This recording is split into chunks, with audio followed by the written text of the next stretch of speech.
And we're back ranking albums again. You knew it wasn't going to take long for me to get to Trivium. Can you tell they're my favorite band? As always, these are my rankings and not yours. If you disagree with them or agree with them, put them in the comments and we can talk about it. If you have any other bands for me to rank their discography, put it down in the comments. I will get to it. I do listen to everything that I rank. Let's get into it. This is going to be a long one. All right, first up, 2015's Silence in the Snow. While not inherently a bad album, they deviated from what they were doing before and tried to basically make a power metal record with clean vocals. And while some of the songs are good, overall it doesn't work. It does not work without the heavy vocals. I will say the production on this is stellar.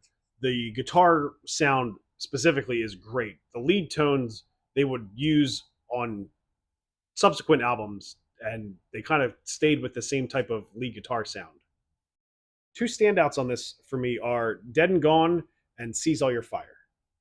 Next up, their debut release, written by Matt Heafy when he was 16. Nobody that was in the band at that point is still in the band now. The riff writing is really good. The songwriting is good. The production is lackluster because it was their first album. It was 2003.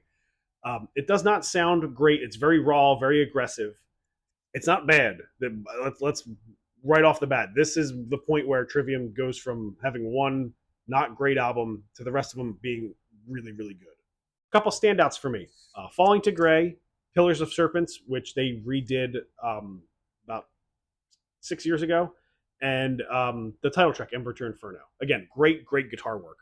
Next up, Vengeance Falls. A lot of people don't like this, and I don't know why. Produced by David Draiman from Disturbed, and I think he had a little bit of influence on the vocals here, and people don't like it.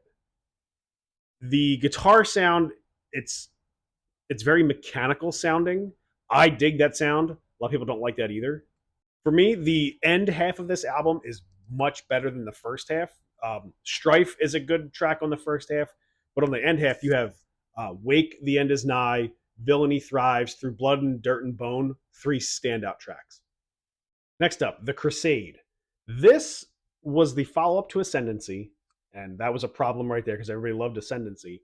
So this was never going to live up to the hype that everybody had. It's very thrash. They went away from metalcore and made a thrash record, but I fucking love it.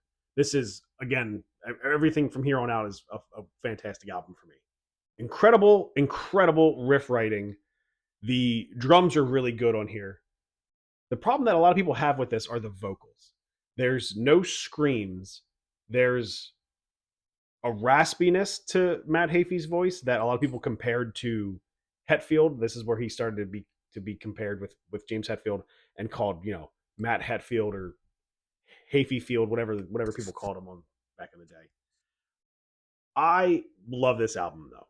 Standouts are Detonation, Contempt Breeds Contamination, and one of my favorite Trivium songs, And Sadness Will See Her. It's a slower one, but it's got a lot of feeling behind it. A great solo. This is actually the first album that they experimented with 7 strings. So some of these tracks are 7-string guitars.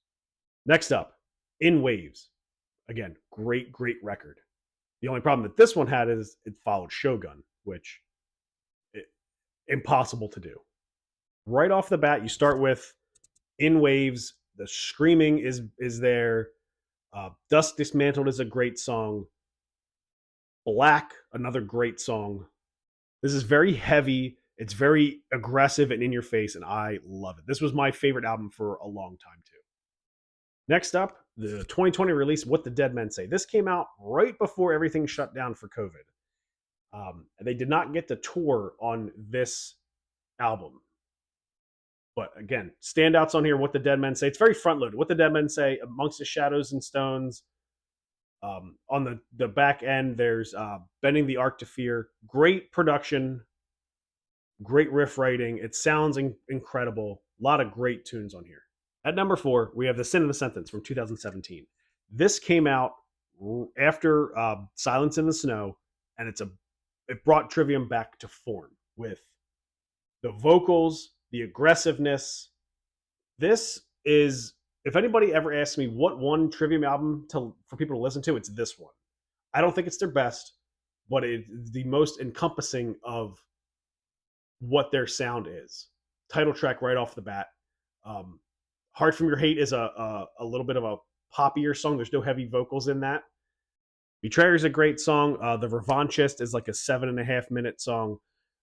Really, really, really good tracks on here. The riff writing, again, is impeccable. The production, again, top notch. I cannot recommend this album enough.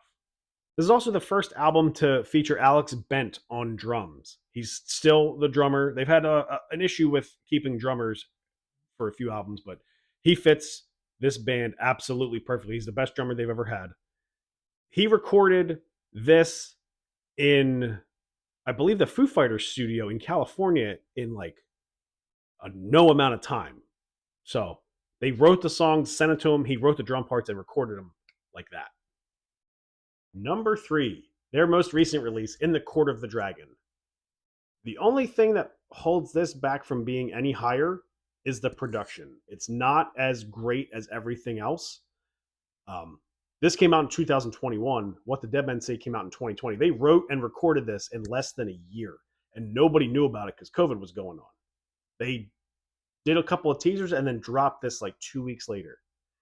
Standout tracks on here: the title track, Like a Sword Over Damocles, and Shadow of the Abattoir.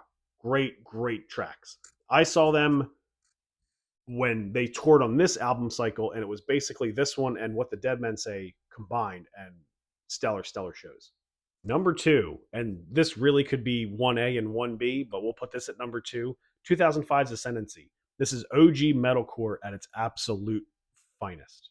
This is 20 years old next year, and Trivium and Bullet for My Valentine are going out on a dual bill for the Poison Ascendancy tour because the Poison is turning 20 years old as well. But this has standouts like Pull Harder on the Strings of Your Martyr, the title track Ascendancy, The Deceived, Suffocating Sight. I could go on and on and on. This really is a perfect, perfect album. The first album to have the 3 core members, Corey, Matt, and Paolo, playing, and they've been in the band ever since. And number 1, Shogun. This is a perfect album, one of my top 5 albums ever by anybody. This is very proggy. It's got metalcore elements, prog elements, thrash elements, death metal elements. This is a perfect amalgamation of what Trivium was at the time. Torn between Scylla and Tribidus. The title track Shogun at the end, which is like an 11-minute epic. It's got solos everywhere. Into the Mouth of Hell We March. Like Callista to a Star in Heaven. The Calamity. I could just name every song on here. This is perfect. Perfect album.